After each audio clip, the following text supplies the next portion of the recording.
Hey CTR, we're back with another threezero sponsored review. If you've been keeping track, we've sort of had a reverse move in terms of films that we've been covering the Marvel threezero products. We started out with Iron Man Mark 50 in Infinity War, and then we worked our way back to Iron Patriot from Iron Man 3, and lastly we did the Mark III armor from the original Iron Man. So we have nowhere to go but back forward again. So now we have the Iron Man Mark 46 from Civil War. This one is a pretty cool armor. A lot of more colorful features on it. There's a lot of silver tones, gold tones, in addition to that hot rod red. So let's take a look at this guy really quick. So we get our certificate of authenticity, or hologram of authenticity, again on the side. The front of the box, that familiar Infinity Saga background, nothing's changed there. We got the film logo again at the bottom. I think the Civil War logo is a lot cooler than some of the other box art logos, but in general that was just a cooler logo, so it's nice to see that there. We just had those nice gold tones on the etching of the box. It just gives kind of a premium feel to it.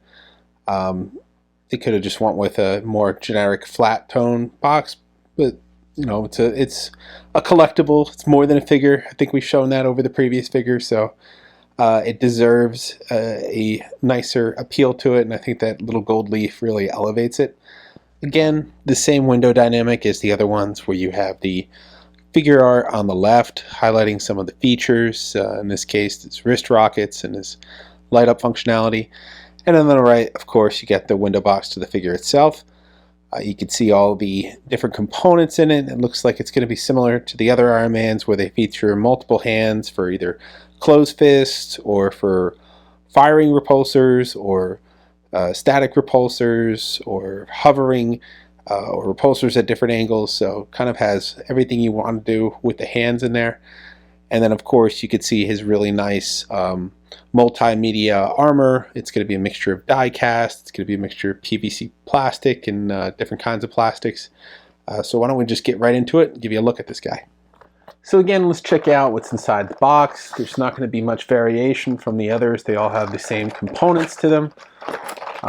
This large plastic tray, which divides into two sections, one for the base, one for the figure and the accessories. Now what we did notice different here is the warranty sheet and that Olive Garden, or I'm sorry, Cheesecake Factory booklet of instructions are on the inside as opposed to the outside. Might just be how they pack them sometimes. Again, we have the repulsor flames and the base, and then we have the figure and his accessories. So he always comes in this little protective bag. We already opened him so we could put the batteries in, so we didn't have to fumble around with those while we're showing you the figure. Again, all you're going to need is the Energizer 364 lithium batteries. You get these out of Amazon. They're about $7.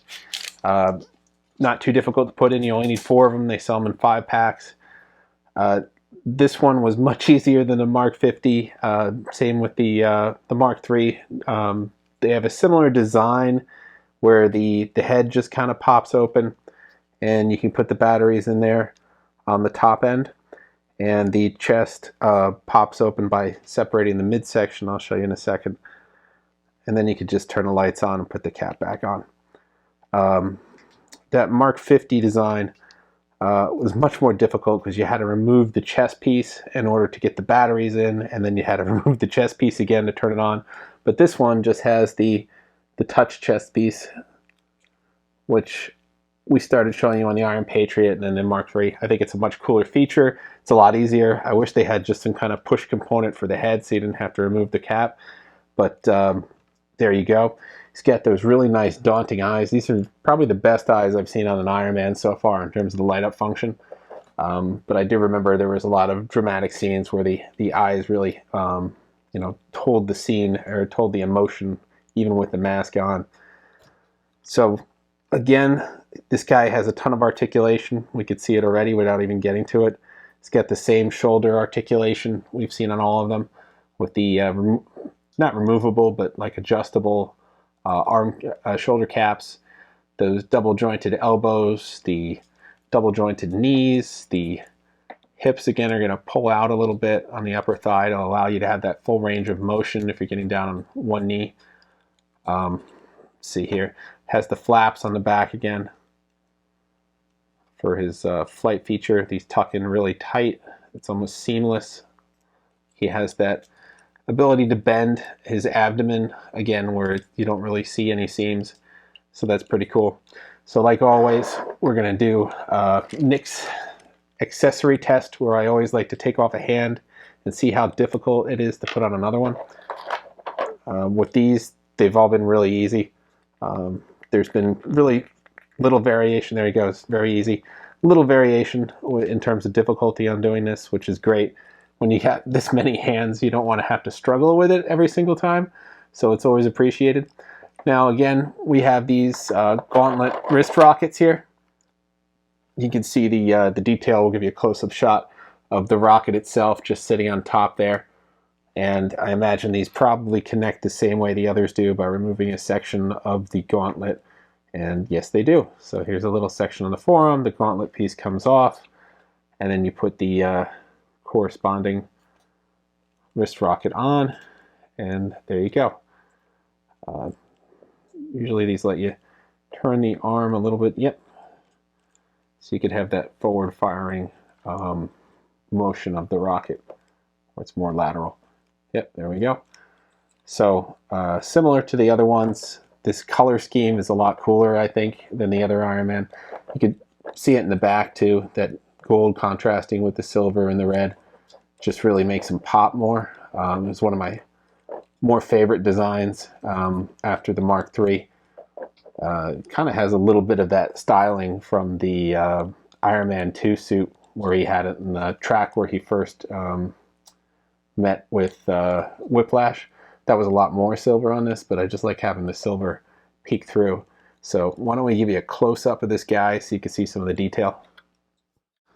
So taking a closer look, you can see the great amount of detail that is really shown off with the mixed medium here of the die cast and the plastic, really giving it that shiny look. A lot of depth, a lot of layering of all the different colors. Has a lot of great accessories. Of course, you see him with that wrist rocket. He could do empty repulsor hands and a dynamic fighting pose. He could do repulsor hands where he's firing off the beams. He could also do his classic floating look with the stand. A neat thing about this figure that we haven't seen on the other figures is with the flight steering vents in the back. He's got 4 this time instead of just 2. That was unique to the armor in this movie, so that makes sense, but it's really cool to see all those included. Another additional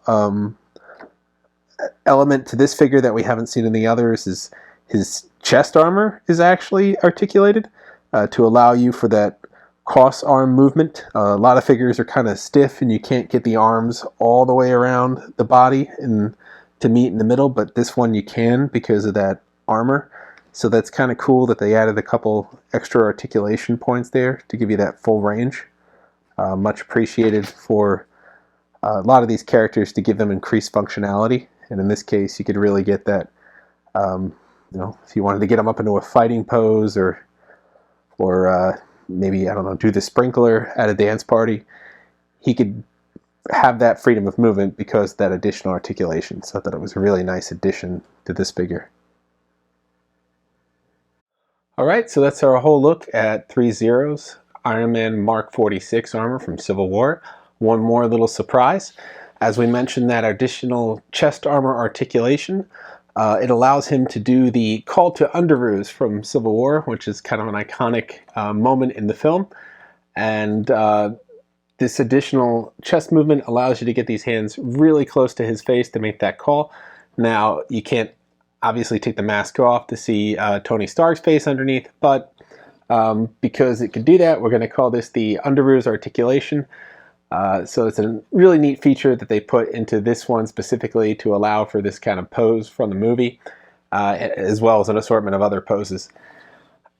Again, these are really awesome. These are more than just an action figure. These are a cross between a collectible and something more. the die-cast nature of it, the paint applications, the attention to detail, the engineering, the ability to get so much articulation out of it seamlessly while not sacrificing anything in the aesthetic is just amazing. This guy, like the others, comes in at the same price point. If you want to pick him up, he's around $100. He'll be coming out either really late this year or early next year. We'll have some links if you want to get them direct from threezero.